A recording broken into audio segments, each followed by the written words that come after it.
DGP CV आनंद ने वाज़ेह किया है कि ईद अल-अज़हा के मौके पर अमन व अमान में खलल डालने की कोशिश करने वाले शरपसंद अनासिर के खिलाफ सख्त तरीन कानूनी कार्रवाई की जाएगी। उन्होंने बताया कि जानवरों की गैर कानूनी नकलो हमल को रोकने के लिए रियासत भर में मजमूई तौर पर 203 चेक पोस्टें कायम की गई हैं ताकि हर सरगर्मी पर नज़र रखी जा सके।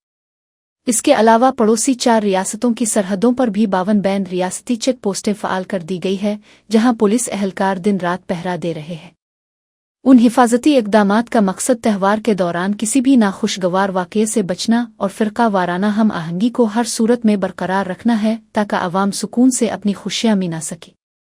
डीजीपी ने पुलिस अफसरान को हिदायत दी है कि वो ज़मीनी सतह पर गश्त बढ़ाएं और सोशल मीडिया पर फैलाई जाने वाली किसी भी किस्म की अफवाहों पर कड़ी नज़र रखें ताकि गलत मालूमात के फैलाव को रोका जा सके।